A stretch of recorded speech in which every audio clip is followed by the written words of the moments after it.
Hello and welcome to Ways to Change the World. I'm Krishnan guru-murthy, and this is the podcast in which we talk to extraordinary people about the big ideas in their lives and the events that have helped shape them. And my guest this week is perfect for this podcast because she's written a book called Let's Change the World Ourselves, 5 Rules for Rebellion. And just to be extra rebellious, she's written the title that way round on the cover. Sophie Walker is probably best known as the first leader of the Women's Equality Party, and she spent a few years all over our TV screens standing for election, standing even to be Mayor of London. And that you've broken this down into 5 key methods. It's sort of a guide to being an activist, isn't it? But it's also reflective of your own experience. Is it intended as a sort of a how-to? It is and was intended as something that would support people wherever they were in the experience of campaigning and being an activist. I wouldn't be quite so presumptive as to present it as a how-to, because one of the things I've learned over 10 years of doing this which is not very much by the standards of many of the people I'm still learning from, is that I still got a lot to learn myself. So essentially what I was trying to do was to try to sum up some of my experiences in ways that could help me and other people make sense of them. When I left the Women's Equality Party, I was very tired. I was a bit dispirited. It had been an absolute roller coaster for years, during which time the political landscape had shifted and fragmented and changed, and Trump got elected, Brexit happened, the tone of the debate got really nasty. I sort of spent a few months after I stopped doing that job really thinking, gosh, what did I learn? What did I learn? How did that happen? And what I really realized at that point was that while I had often felt like I was flinging myself at barrier after barrier after barrier, that actually activism is a philosophy. It's a philosophy for life, and that perhaps if I could understand it as such and understand the different phases I'd gone through and that would continue to go through, because I do think it's very cyclical, that might be a way to sustain and also maybe to nourish other people. Because when you stepped down, you said you realised you had to get out of the way in order to let the movement flourish. But what was there a little bit then of you just had enough? You couldn't do it anymore because it had been so exhausting, and perhaps you weren't having the success that you'd thought. It wasn't so much that we weren't having the success that we thought, because we'd always decided that our success would be through impact on the other political parties as well. We knew absolutely that setting ourselves up as a new political party, that we were moving into what is essentially a two-party setup, right? The way our first past the post system works, the way the media does tend to focus on the two big parties. We knew that we had a job ahead of us, but we also knew that we could make a difference by demonstrating to the other parties that there was a market for the kind of policies that we were talking about and that voters were interested. And so I do think that the party had a huge impact in terms of, the way in which some of the other parties then shifted towards being more clearly feminist and adopting, for example, some of our childcare policies. I learned an awful lot doing that job. I went into it with no plans to be a politician. I went into it I had been driven really to campaigning as a result of my daughter's autism diagnosis, which took such a long time to get, and the process of which was so difficult, which really threw me into an understanding of how poorly we treat and understand both carers and people who depend on care. And from there, the sort of movement into the Women's Equality Party was part of that same well, nobody else is coming to my rescue. I'm going to have to rescue myself. And that was the feeling of many of the women that were there doing it together. We were looking after each other. But I also, as that process went on, I became more and more aware that I was a white middle-class feminist in a space where we were only really still at the very beginning of understanding what sort of intersectional feminism looked like, and the multiple forms of discrimination that women from minoritized communities were experiencing. And so I felt like, I was running out of steam. I really, really felt that as a party, we needed to be able to speak more to those minoritized communities and also to reflect them. If you can't see it, you can't be it. Sounds very trite, but it's absolutely true. And I am, I'm really, I look at the Women's Equality Party now. I look at Mandu Reid, the first Black leader of a UK political party, and I think that is really something that is very meaningful. So in a way, you came into activism out of exasperation. Totally. I mean, I don't think I've ever met anybody who's sort of thought, well, I'm having a really nice life and things feel calm and peaceful. I know I'm going to go and be an activist. I also think there's a lot of different understandings of what the word activist means. I think it's become very trendy in the way that I think, calling yourself a feminist became trendy again in recent years. I don't think there's anything wrong with that. I think the more people call themselves feminists, the better. But as with activism, I think it's more about what you're doing than what you're saying sometimes. But it wasn't an obvious thing for you, was it? I mean, you had a job, you had a career, and you were successful, and you were working for a great organisation, Reuters. Well, I think, I grew up to working class parents who were very politically engaged. I grew up in Glasgow in the 1970s, parents who were northern working class, tribally Labour then, and they felt very disenfranchised from what politics looked like to them in terms of, the kind of policy making that was happening, the kind of discussion that was happening. And my early years were very much, listening to those sort of conversations and being taken on marches. Marching at the weekend was a fairly regular family activity. And my mum was a member of the women's liberation movement, doing a lot of work for women's reproductive rights. So there was always that in the background. There was always that sense of, the world is deeply imperfect, and it's on you to try to do something about it. I initially went into journalism because I was really fascinated in finding out about the world, finding out about difference, finding out about other people and other people's stories. I was curious to find out why things work differently in the places they work differently, and and how where our common humanity overlapped. And I was doing that in what often felt like a very macho environment. I was often a woman in a group of largely men covering politics, war, trade.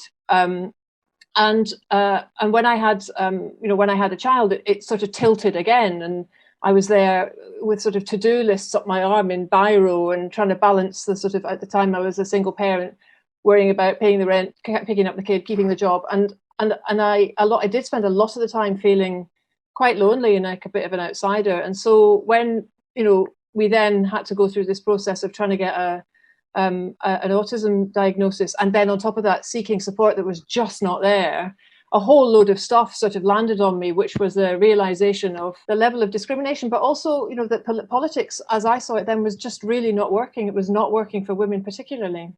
I want to go through the 5 steps that you've broadly laid out, which are defeat despair, channel rage, wield hope as power, collaborate with compassion, and practice perseverance. So, I mean, you've given us a sense of how you personally had to defeat despair. So just flesh that out for us, if you will. I think it's quite a common feeling. Like, what can I do? How can I possibly make a difference? The wealth gap's getting broader and wider. We've just lived through this last year of COVID, which has really illustrated how multiple inequalities at the same time as entrenching them. And what I really wanted to start off with was an acknowledgement of that a lot of people do just look at all that and think, well, God, what on earth can I do? It's all too big. And also, quite frankly, dealing with the here and now is a lot of work, right? There's a lot of people who are really, really having a very difficult time. But I think what I have repeatedly found to be encouraging at the point at which it all felt too big and too enormous and too much was just in that act of feeling despair, there is a real spark of hope, because the despair that you're feeling is a wish for something better. The next step then is channel rage. I suppose for you personally, you had to decide which channel to choose, because as you say, you were initially motivated by your daughter's autism, but you eventually went for a much, much bigger goal. Can you just talk us through that? I felt and still feel a deep impatience at injustice and unfairness. And again, when I joined the group of women who were building the Women's Equality Party, I was not joining that with a view to, I know I'll find a political party to lead. I joined it as a sort of, I'm really fed up with the extent to which I feel overlooked and ignored by the other political parties. And, you know, the way that we talk about women's equality is something that, you know, is terribly difficult and hard to do, and we'll give it to you in breadcrumbs in between all the more important stuff. That was what I really, really wanted to go and tackle and challenge. But I also felt that it's very difficult often for women to demonstrate anger, to be really frank about just how absolutely furious we are with being treated like second-class citizens, because our anger then gets repackaged and handed back to us as idiocy, frankly, on many levels, you know, that it's unimportant, that we're overreacting. And so the challenge I always felt was, how do I take the energy in this feeling and turn it into something positive rather than let it feel corrosive, because it does get corrosive. I think, you know, when the reaction to women's anger is one that seeks to put it away, because women's anger demonstrates that the systems aren't working, and those who benefit from those systems really need to belittle anyone who suggests that change may be needed. Just to go down that road a little bit further, I mean, what were the primary problems that you were encountering as far as autism and trying to get help? Well, there was a whole bunch of things in terms of, like, there just aren't enough resources around it, and there isn't enough support for children who, you know, don't fit a very narrow understanding of what is normal in terms of, you know, everything from teaching support to parenting support. But at the root of the problem really was that my daughter was a daughter, not a son, and our understanding of autism is a very male understanding. It's you know, we diagnose and look at autism from a male perspective. Far more men than women are diagnosed with it, and I think it embeds an idea that of very male behaviour being everything from being good at maths to systematizing to, you know, a sort of blunt, aggressive manner, which is acceptable in men and not in women. It packs boys and girls and men and women into really, really limited ideas of what is and isn't autism, and indeed what is and isn't male and female. That was a real shock, discovering that. And that's really had a big impact on a lot of my campaigning around feminism and understanding it as women's liberation, you know, women's freedom of choice, women's freedom to be seen and heard and understand as they are, as individuals. I mean, I think anybody who, I know certainly anyone who's interviewed you, but certainly people who remember you as well in the sort of party leader role, it comes as no surprise that you were sort of picked out and sort of, and people chose you and said, no, you be the leader, you be the front person, because you were really good at it, and very impressive, and a bit scary. What I remember is you being incredibly composed and, you know, very, very good at coming in and knowing what you wanted to say, and arguing your corner. And I remember being a bit scared that, you know, sort of I had to be very careful what I said because you might turn on me.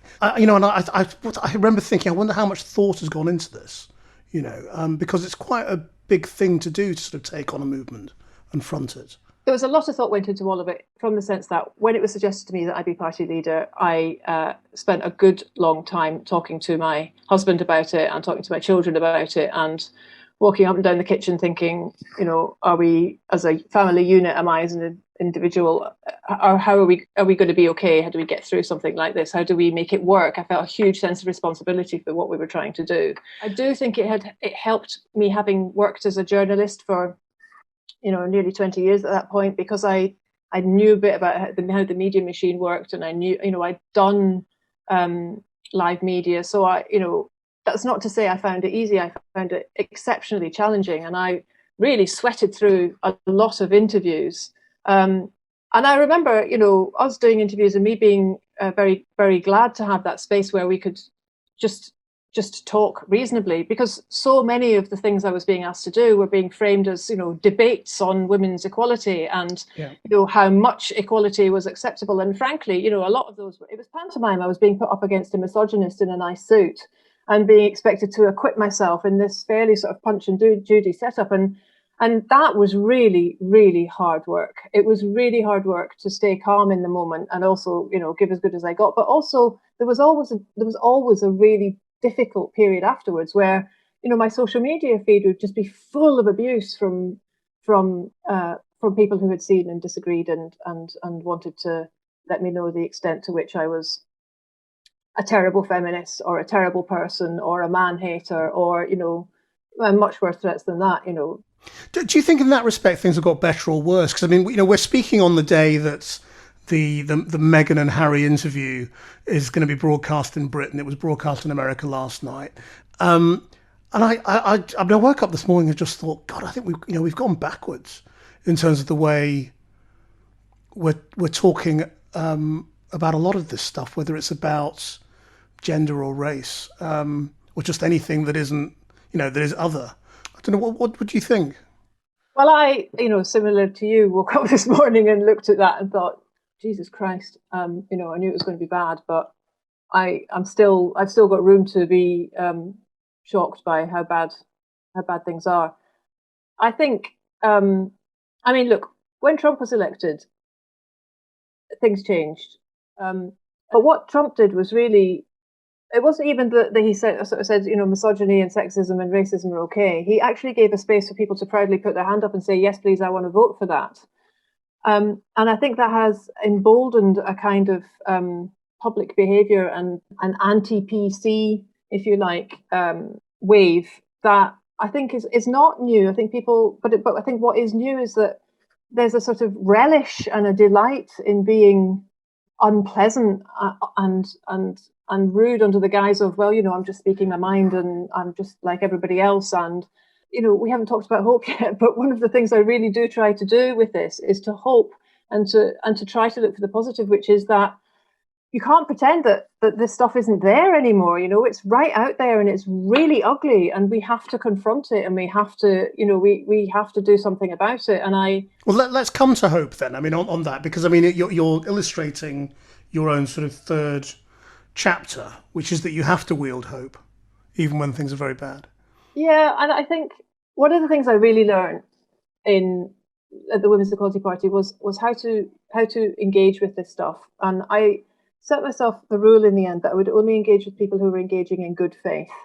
And that didn't mean only people who agreed with me or said the same things as me or had the same ideas as me, but people who genuinely did want to talk about it and weren't just trying to sort of shut it down or be rude or be violent or be abusive. But I do think the sort of conversation on social media is changing. I think, Twitter, for example, I think people go to Twitter to say what they would need to say and then get the hell out of there again. And they have the conversations elsewhere. I think we're starting to get a much better understanding of where online platforms don't work. I do think we're getting to an understanding that the algorithms of those platforms are being largely written by people who don't then suffer the experience of discrimination and hostility that so many others do. When you talk about engaging with people who are engaging in good faith, I mean, so how do you look back on things like going on the right stuff with Jordan Peterson? Was that a good faith discussion? It was with the host. I don't think it was with him. Yeah, I mean, there were lots of decisions that we had to make about how do we get ourselves out there. We're a small political party. We don't get much media coverage. So when we got those sort of invitations to go on and have those conversations initially, we did it. I mean, it was a chance for people to see us and hear about us and see about the work that we were doing. And and the same when I did, the stuff with Piers Morgan, I wasn't going on because I thought I was going to change Piers Morgan's mind. I wasn't going to change Jordan Peterson's mind. I wasn't going to change the minds of his most ardent followers. But I was hoping that there would be people who would see me and hear about the party that might otherwise not have done. Your next stage is collaborate with Compassion. So how much of this is about intersectionality and, everybody being on the same side? A lot of it, but not all of it. There is a principle of activism, which is that you can't make change on your own. Like one person marching to the beat of one drum doesn't change the world. The point at which you make an impact is the point at which you've got critical mass with you and alongside you. And I've seen so many good ideas fail to come to fruition because the person who had them couldn't share them or couldn't manage to discuss them in ways that involved getting, criticism. And I've been that person. I've absolutely been that person. I've, been overwhelmed and crushed by what felt like very personal criticism but wasn't. Because I think there's a lot, when you're campaigning and doing this work, you're bringing often a lot of personal experience and personal pain with you. That this part of the book was really a plea for trying to hold some space where we could discuss difference with respect and kindness. And I say that hesitating slightly because I cringe a little bit with the sort of be kind. No, let's just all be kind, because I think it's a bit of it's a bit of a get out. It's a way sometimes of saying just stop talking. When actually what I mean when I'm talking about it is have a bit of grace. But also activism isn't about everybody's feelings, it's about change. So you have to move on from the bit where you talk about your feelings and your experiences into, okay, so what do we have in common? What can we actually do? Where do we agree? How do we move forward? Because otherwise you're not marching anymore, right? You're just giving out tickets for seats to talk about, everybody's feelings, and that's when it stalls. There are two aspects of this I wanted to discuss. I mean, trans is obviously an area, a big area that we've got to come to. But I also feel that partly because I think the trans argument has become so big, what you see is a lot of failure of allies to work together.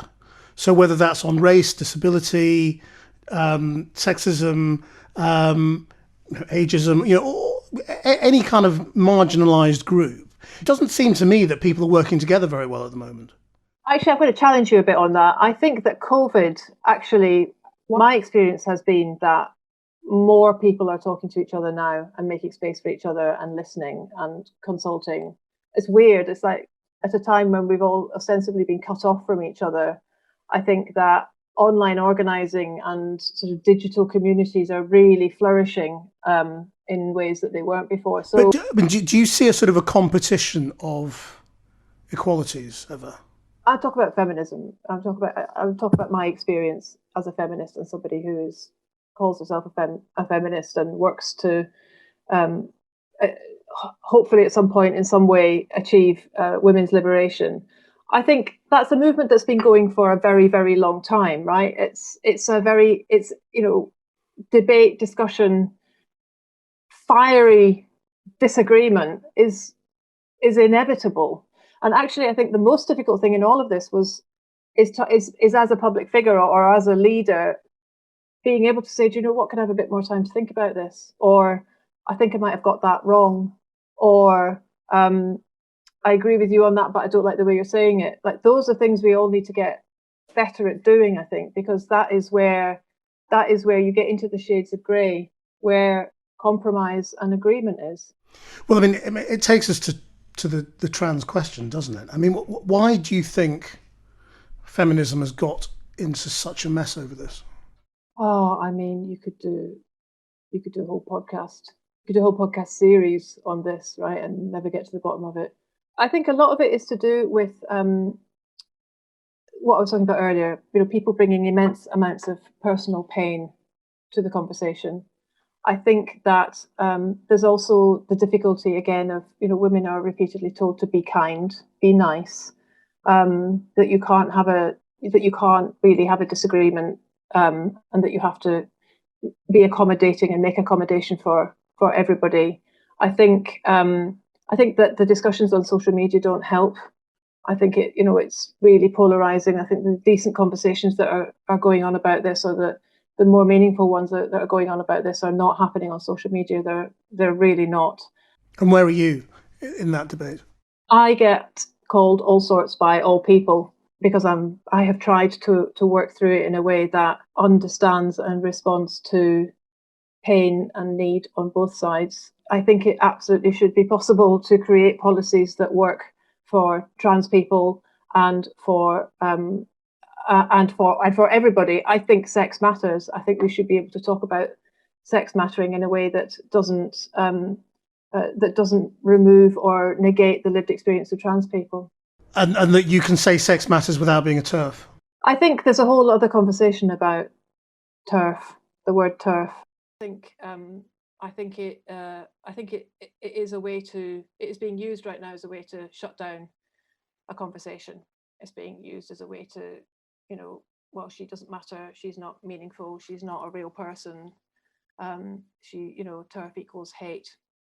I think there's an interesting conversation to be had about, what is feminism for? Who are we speaking to and for? For me, it's a movement for women, for all women, that has to understand the experiences of lots of different kinds of women. And in doing that, you have to be able to recognize and embrace difference, as well as finding the common ground.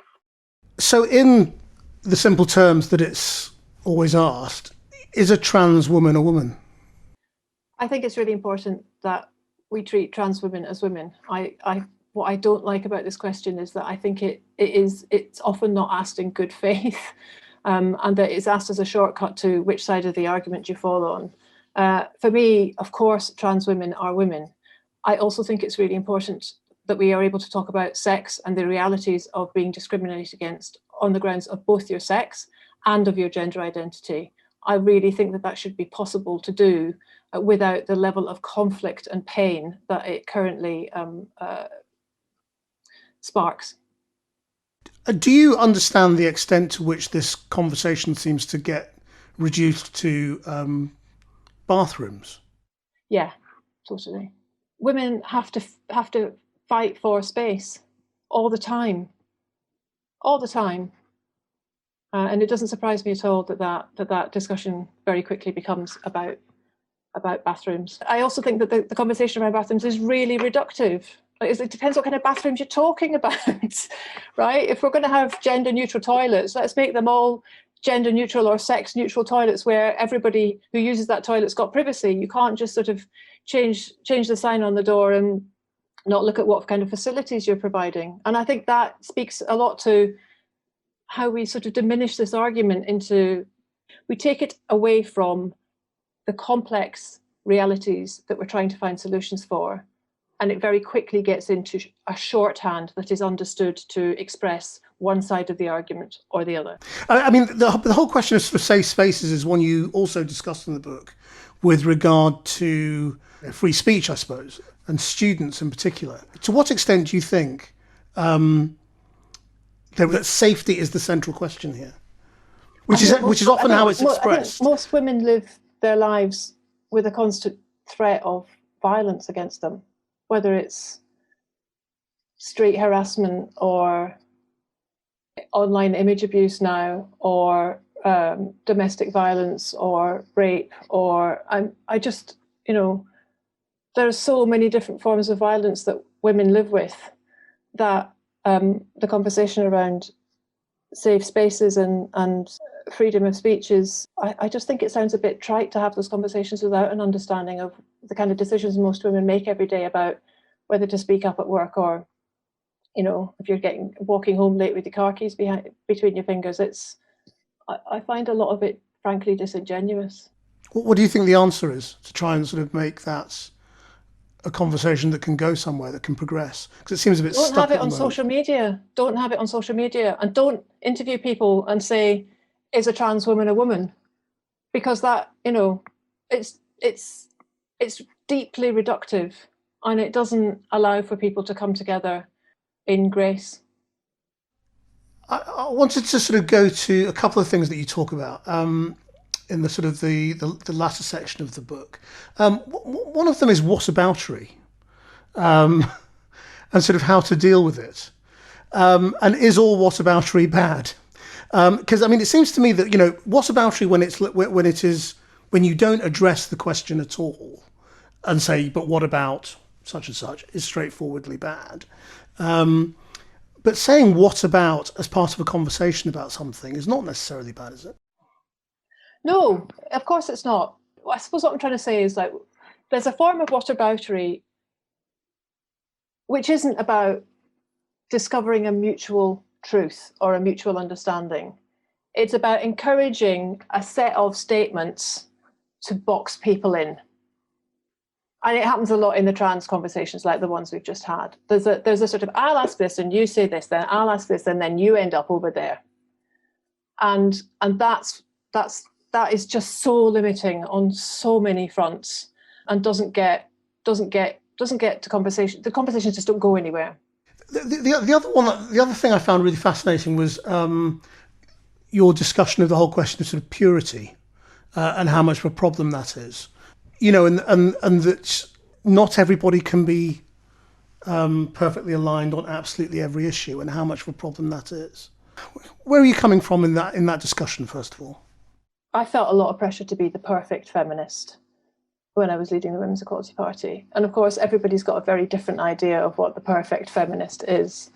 There's no such thing as the perfect feminist, like there's no such thing as the perfect politician or the perfect journalist or the perfect human being, right? We're all flawed. And I think so long as we are trying to learn, I think, constantly trying to learn, trying to bring humility to the experience of engaging with other people, I think we need to be a lot less judgy of each other. I mean, the reason I found it interesting was because obviously we're in a period at the moment where it's there's a really growing anti-woke agenda.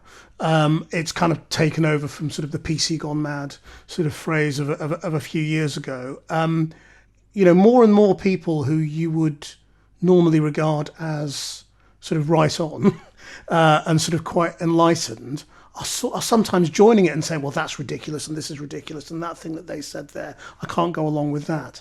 And so, to what extent are activists shooting themselves in the foot by being too pure or trying to be pure? It's interesting. I mean, I talk about this in the book. I spoke to one activist in particular who wrote an essay about this, which they called "Excommunicate Me from the Church of Social Justice," because they had found it such a judgy place and that you had to check your privilege multiple times before you spoke. You were constantly editing yourself. You were constantly trying to figure out before you even opened your mouth about what was going to offend and what you might need to learn before you'd even said the thing that you didn't even know if it was going to be right yet. And you do, I have absolutely felt that. I continue to feel that. I continue to worry about that all the time. I think the very point of these questions is that there isn't an answer, right? I think we're all groping towards finding ways of talking about the difficult stuff in ways that enable people to stay in the room and not get hurt. I'm appalled daily by the number, of women of colour and disabled women that are expected to act as teachers to those who don't understand about racism and ableism. If you don't understand about racism, go away and read about it. Go away and read about it. Do the research. To continually ask someone who has experienced, pain and oppression to tell me more about your pain and oppression until I can really properly understand it is just not on. But to what extent do you think that you should? I mean, it's quite interesting that you were talking about sort of, staying in the room with people. If the people who are trying to shut you down, who are trying to oppose everything you stand for, have no interest in engaging with you and are existing, outside what you're doing, is it a mistake for you to keep trying to engage with them? Is that why we end up with these sort of parallel threads, in opposing sides? Yeah, I mean, I think we're all doing our version of activism and campaigning in the ways that work for us. And there will always be people, God bless them, who will try to work to convert the people who are most unlike them and most determined not to be like them. Me personally, I don't do that anymore. I find, I would rather spend the time working with people who want to have a mutual conversation of understanding. And that's my choice. And there are others who, will decide that they need to go to the furthest end from where they are and talk to that person and try to bring them around. You can only do this. One can only do this in the ways that is possible for oneself. And I've tried it in multiple different ways. And I've tried to find a spot where I can be useful and purposeful and engage with people who want to have a conversation. I'm really long past having conversations or trying to have conversations with people who just want to fight. I'm not interested in that at all. I mean, your last chapter is practice perseverance. And that's really hard, isn't it? Yeah, it is. It is very hard. I think it's also quite hard because as women, we are often told to work on ourselves before we work on the cause.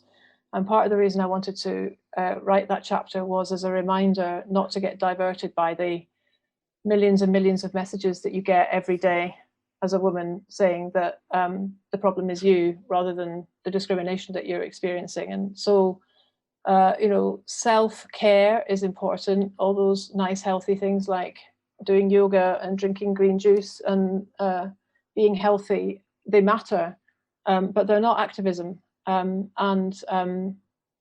This sort of industry of fixing the women is really insidious. So if you find that you're trying to persevere by fixing yourself, stop. There's nothing wrong with you. You are absolutely enough. I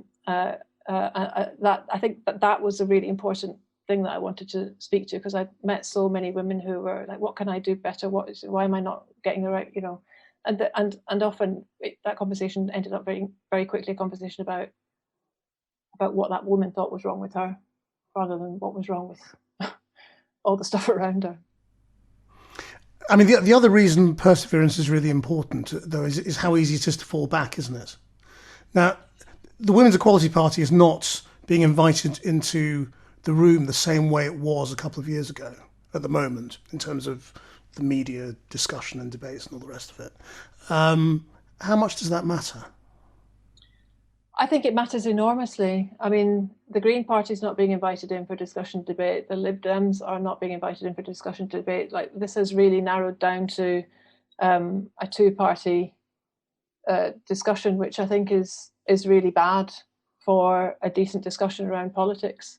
I think we need to look at our voting system. I think we need to, one of the things that I did when I left WEP was to set up Activate Collective, which is a fund to support women from minoritized communities to run for political office, because I do really worry about disengagement between the voting public and the political system, and I do think that there are real vast practical barriers that stop women from running for office, and money is one of them. And so what's next? I hope that the book helps uncover new activists and help existing activists recover and recharge. I hope that Activate continues to support women to be politically active. I think there's a vast amount of work to do. I hope that as we come out of COVID with an understanding of the disproportionate impact on women, we can make more progress in women-specific policy making that responds to that. I'd like to help whoever is interested in doing that in any way I can.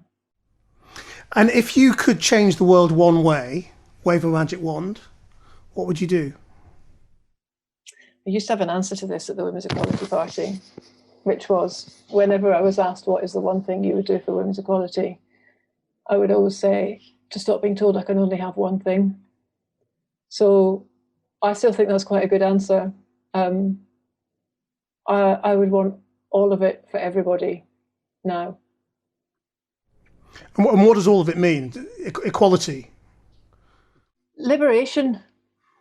Women's liberation. Women's liberation is about freedom of choice, and choice is made in a context. And at the moment, women do not live in a context in which they can make free decisions about their lives. Don't have autonomy, they don't have agency. That is what I would like. Sophie Walker, thank you very much indeed for sharing your ways to change the world. It's an absolute pleasure.